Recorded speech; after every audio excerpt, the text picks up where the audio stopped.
Call to order the Anchorage Assembly for a special meeting here December 20th at 4 p.m. on the interim appointment.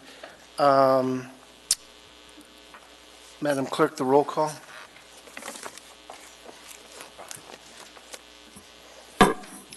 Ms. Borowski?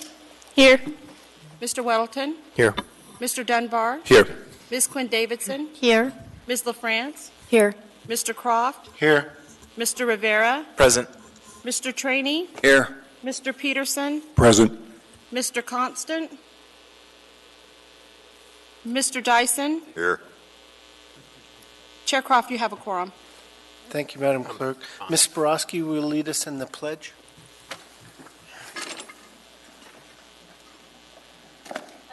Allegiance to the flag of the United States of America and to the republic for which it stands, one nation under God, indivisible, with liberty and justice for all. We only have two items on this special meeting's agenda: the interim appointment to the Chugiak Eagle River Assembly Seat District 2, Seat A, and administration of the oath after approving it. It does require a majority, which is 6 votes. So we will continue voting as long as we need to get that. And we're under discussion. Madam Clerk, do I need to make the motion and then discussion, or we Chairman can't make a motion. discuss? I'm not talking to you. You asked. Great. No, we opened the debate. I move to vote on the applicants for the interim appointment to vacant Anchorage Assembly District 2, Chugiak Eagle River, Seat A. Second. That motion is before us. Any discussion? Mr. Weddleton. Yeah, I'd be curious how the current representative for the area, what his insights are, if he's willing to share. Senator Dyson. Yeah, thank you. I was hoping you have the last shot here. A general observation. So we elected a year April, 4 of us newbies here. We've seen 4 now of the wheel horses that have been here for a long time. We've lost Mr. Steele. We're losing Eric and Dick and Amy. And so that leaves us with 3. And this business is very complex. And getting a hold of what's going on in Mail Center takes time. And even if you're scary smart, it still takes time. So having some constitutional or continual people who have been in grade for a long time, I think, is distinctly valuable. And when we have all or mostly newbies, like we then it's a de facto transfer of power to the administration and denigrating the power of the legislative body. So I'd just like you to think about that. We need folks with experience. So that's the overall issue. These things ought to be, by and large, a meritocracy. Who will serve the most effectively and equipped to do so and has the support in the community. And just in terms of declaration, I've known Eugene Harnett for probably 40 years. We're more than acquaintances. And my wife is a client or a patient of Ms. Hayden, and I've known Bill Starr a bit, only to nod at him until a year and a half ago. We're not friends in the sense that I go to his house and we visit and do anything socially. It's a guy that I respect, and it's certainly widely appreciated his service in our area, and very few people know it like he does. So my first choice is going to be for us to take advantage of Bill's 10 years of service and that historical knowledge that he brings, and then in his proven capacity to represent our community and do a good job. I have a sense that there's 3 or 4 or 5 people here before us tonight that are world-class and will and could do a great job. But for the reasons I just stated, I'm going to recommend strongly that we appoint Mr. Starr, and I believe that would be very widely appreciated and applauded in our community. Thank you. Thank you, and you'll have a chance to wrap up if you'd like. That'd be fine. Mr. Dunbar. Thank you, Mr. Croft.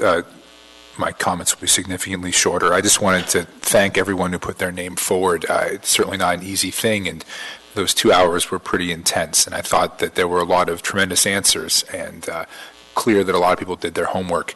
I, like Mr. Dyson, lean towards someone who has some experience.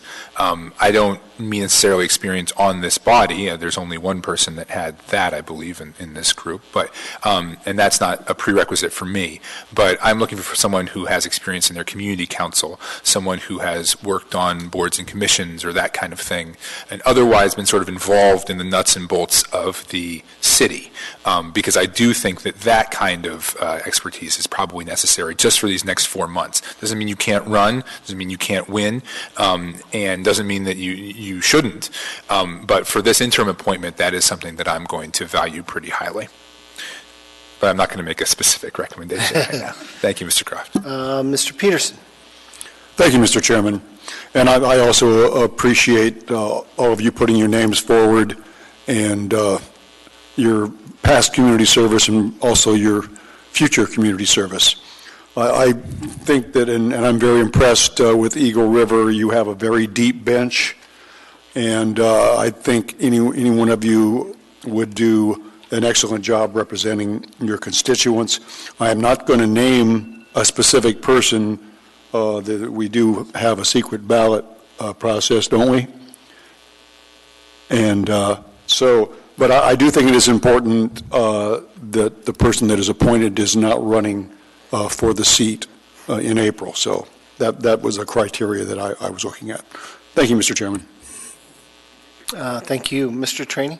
Thank you, Mr. Chairman. I'll be supporting Mr. Dyson's point of view on this issue. I've been on the Assembly for a while. Some say too long. Probably you, but we'll start without another campaign, another time. It takes a long time for people to understand how the system works. I've seen new people come in here, 6 months later, they're still trying to figure out where the doors are. They have no idea. Bill Starr has been on this body. I've served with him. Sometimes we've worked together. Sometimes we've worked opposite each other. Another issue comes up, we work together on it. He's got the ability to not bound himself up in how you vote on the last issue, but look forward to where the next issue is going. He can represent that area. Eagle River Chugach's unique. They're their own subculture. And I know the people that make up that area. Well, that's true, but some of them don't know they're going to represent Muldoon. Nonetheless, it's important that we pick somebody that represents the bulk of the people coming out of that area. I think Bill Starr has got that ability, and I intend to support him through every ballot we've got with his name on it. Thank you, Mr. Chairman. I don't have anyone else in the queue. Is there any other discussion on this appointment? Or are you really ready to cast our first ballot? If you are, I promised, Mr. Dyson, if there's anything else you wanted to say. No. Okay, then. So, Madam Clerk, go ahead, Mr. Vice Chair. I move to call for the previous question. Any objection? It's moved. I think it does need a second. Second. Then the question is before us, and you can vote ballot number 1. Of many. I think she's got a number.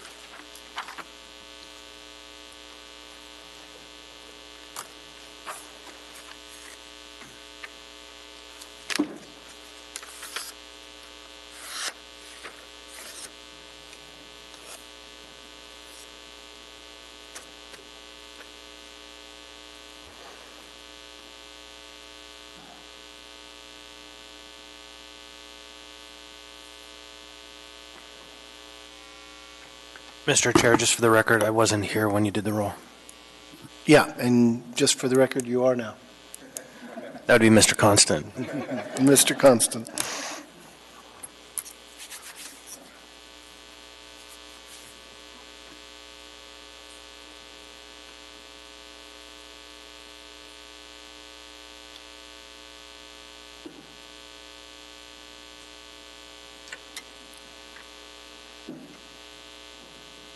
Mr. Chair, Yeah, Mr. Dyson. I should have mentioned my earlier statements that it's always been my goal in political campaigns to end up being better friends with my opponent, and that happened with my race with Gretchen. And I can't say she's a close friend, but more than a casual one, the kind of person that we see each other, we're liable to stop for coffee or swap gossip or lies or something. But anyways,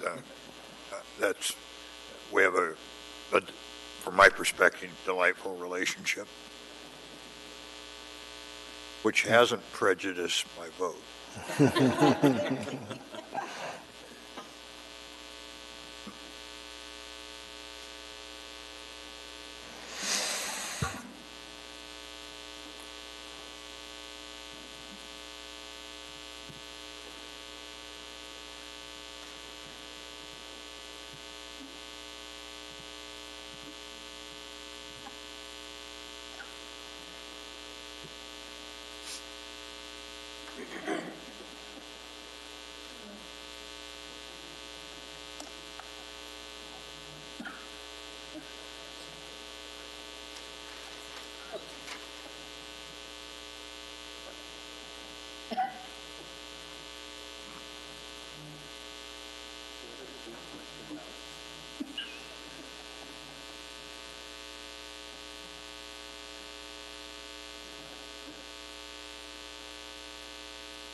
The Assembly has appointed Gretchen Wilmhoff as your new Assembly member.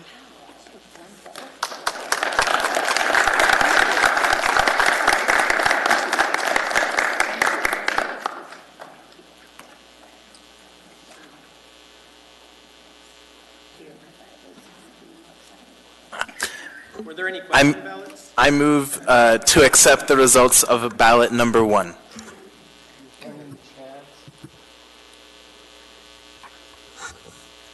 There's been a motion Second.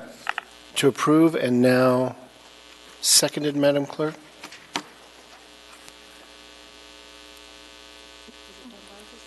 I heard Dunbar. Did you second? I seconded. I also have Mr. Oh, good. Mr. Rivera and Mr. Dunbar. I can second things now. So this is the motion to accept that vote.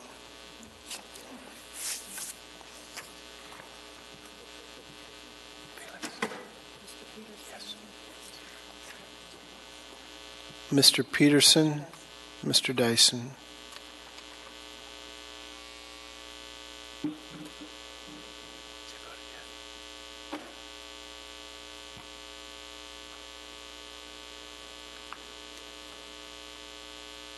Mr. Dyson, this is the vote to accept that ballot.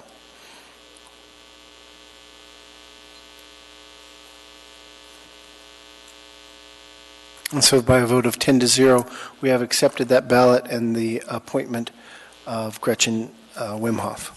The only other item on our agenda is the administration of the oath of office.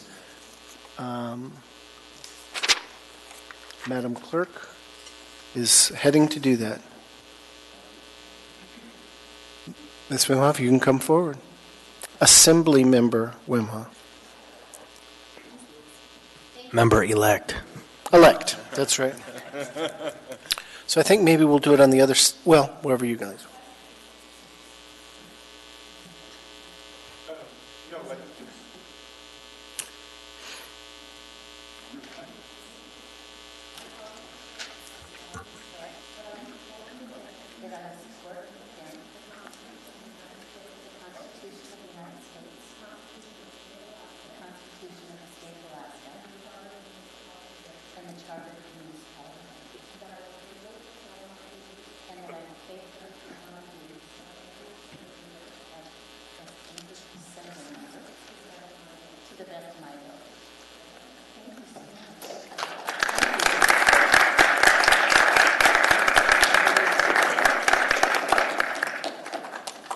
Condolences.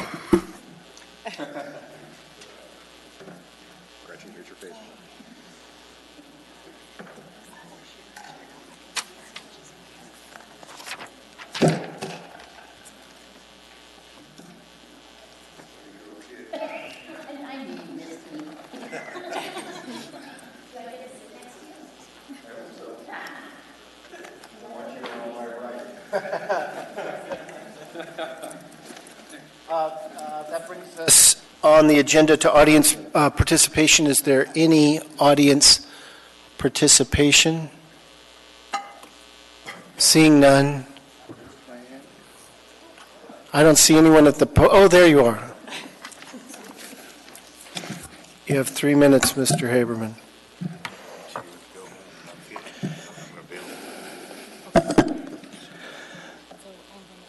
My name is Eugene Carl Haberman. I live in the Madison Valley. I follow the public process. If the public process done appropriately, the decision made by the governing body is more likely in the public interest. Now, as I expressed to you before over the years, some of you weren't at the assembly at the time, but others were, that the most important decision the governing body has to make is the certification of election. Sure. Coming along that comes with respect to an appointment of an assembly member to replace another one. By the way, congratulations to the new elected. But the key is also in that process, you need to connect with the people appropriately. And what's happened here, another example, is you make decisions without hearing from the people. And when I say that, the meeting that happened at the 2 o'clock and the meeting happened at the 4 o'clock meeting, you allowed no public participation before you made your decision. And you heard no public comment. You made your decisions in such a fast manner, with all due respect. To give an example, the resignation submitted by Amy Dabowski was December 3rd. December 4th, you laid on the table a resolution which was no chance for the public to speak on, and you voted for it in the beginning part of the 5 o'clock meeting. And fait accompli. But if you expect the public to be more comfortable with your decisions and more supportive, you need to appropriately connect with the people. And that by complying with the open meetings laws and complying with a reasonable opportunity for the public to be heard, and that's a separate state law. So I welcome the newly appointed member here. And I remind you also, none of you represent the district that you appointed the member. So you're doing out without the people that you're representing. You represent a different constituency, and that's also important. So I'll leave with those comments, but I would, and I know there has been a wind of change in being more in my direction than over the years, and it was significant Tuesday night, meaning that you're not going against my wishes, you're more likely going toward my wishes, encouraging the public to be connected. So I do appreciate that change of wind in that direction, but unfortunately, this meeting and what happened today was not in the right direction. Thank you very much. Mr. Haberman, okay, thank you very much. Mr. Constant, you're in the queue? Yeah, I just wanted to note that whenever somebody says "with all due respect," I always think, Something's coming. yeah, like, did they really have any respect? Thank you. For the members, we have noticed the debate on the alcohol tax. We closed public testimony, but we've noticed that for 6 o'clock, and people may very well have relied on that, so we'll keep that. We'll come back at 6. There is food available as of 5:30, yeah? And Mr. Dyson had to go home. He has a medical condition, but he'll be able to call at medical, not, I have no personal knowledge of whether he has a mental condition, but he has a medical condition. I can attest to that. And he was in some pain, but he is going to call in. We're going to give him enough notice so and his vote can count telephonically for tonight's vote on the alcohol tax. Mr. Chair, Yeah. I think having a seat up on this diet, it's a presumptive case. Okay. It may very well be. I just don't know that. With that, if there's nothing else, we're adjourned until 6 o'clock.